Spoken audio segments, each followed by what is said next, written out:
Carcassonne is a worker placement map building game where the purpose is to win by collecting the most points by using your workers to complete construction on roads, buildings, fields, and also cloisters. The game itself is very easy to learn and the rules of play are very simple. Every turn in Carcassonne consists of drawing a tile and then placing that tile in a corresponding place on the map that's already there by matching up the sides. So a tile can either have road, grass, or city on the side, and you must match it up with the map accordingly. So I have to match city to city or grass to grass. I can't have a road ending in a city, or I can't have a road ending abruptly in a field. I need to match all these things together. When you play a tile, you can also choose to play one of your workers on that tile. If your tile has grass, you can lay down in the grass and become a farmer. That person will be left there until the end of the game, and we'll talk about how he scores. If you choose to play someone in a city, that person will be there until the city is completed. So all edges of the city are completed, or there's a continuous wall around the city. Once that takes place, you get your worker back, whether or not you played the tile that ended the city. You also then score points according to the size of the city. You get 2 points for every tile in a city, and you also get 2 points for every pennant. So in this example, there's 1, 2, 3 tiles and 1 flag, so that's 4 times 2. I would get 8 points, and I score that immediately.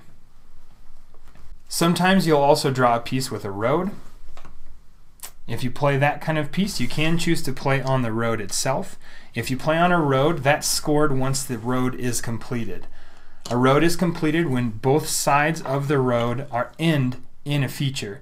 That can be something like this, a little village that doesn't have any other scoring purposes, or it could end in a city, or it could end in a cloister like we're seeing up there. Once that happens, whether or not you played the last piece of the road, you get your worker back and 1 point for every piece in the road. So this would give me 3 points, and again you score that immediately. You can also choose to play on a cloister if you drew a tile that has one on there. So that's just a monastery. When you play on the cloister, you put your person in there and they become a monk. This person will score and you'll get that person back once all of the 9 tiles in the area around this tile are filled in. So basically just a 3 by 3 square. When that happens, you get your worker back and you get 9 points. So those are all the ways that you can score points during the game. There's also ways that points are scored at the end of a game. At the end of a game, if you are in a city that's unfinished, you get 1 point for every tile in that city. So that's opposed to getting 2 points, so they're worth a little bit less. Also at the end of the game, if you are on a road that's unfinished, you get 1 point for each tile in that road. So that's the same number of points that it's worth if you completed it. You just obviously haven't gotten your person back yet. For cloisters, it's very similar. You get 1 point for every tile in the 3 by 3 area that you were trying to fill in. So in this case, I would just get 4 points at the end of the game. The last way that you can score is with farmers. So if you've laid down in a field at some point during the game, you get 3 points for every completed city that your field is touching. Fields in Carcassonne extend wherever the grass is continuous, so you don't have to be on the same tile as a city. The city could actually be very far away from you, as long as the grass is continuous to that point. So in this case, I would actually get 6 points at the end of the game for having 2 completed cities there. Where Carcassonne becomes really interesting is when you're deciding to play in something that someone else already owns.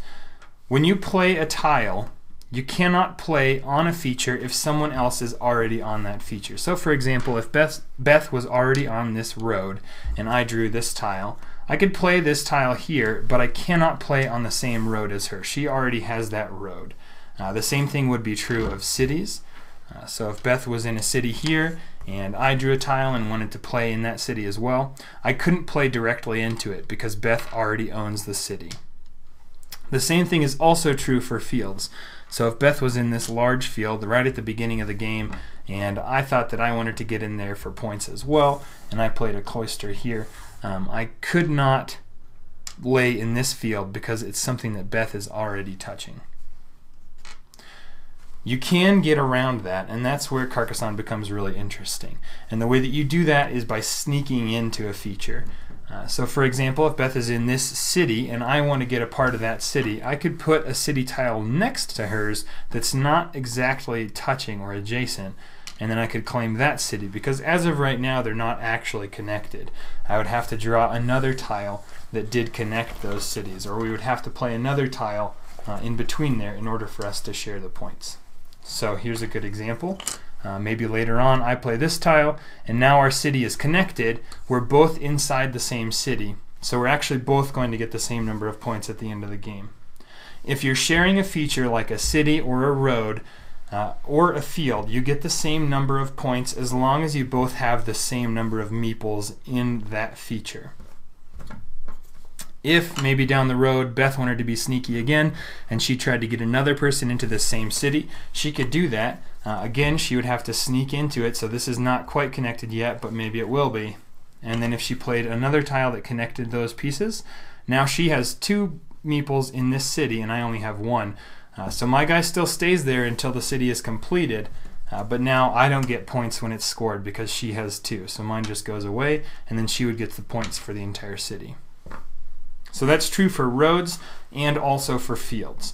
With fields, it works out a little bit trickier because it might not look like you're trying to sneak into a field if you place a tile, maybe something like this. So if I played here, it looks like it's really far away from Beth's field, and right now they're not connected because this grass doesn't continue there or there. But chances are it will continue here, and when it does, now we're both in the same field.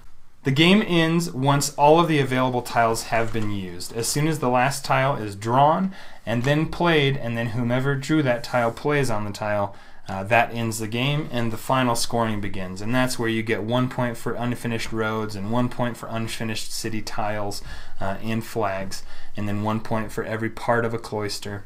And then that's also when you score the fields.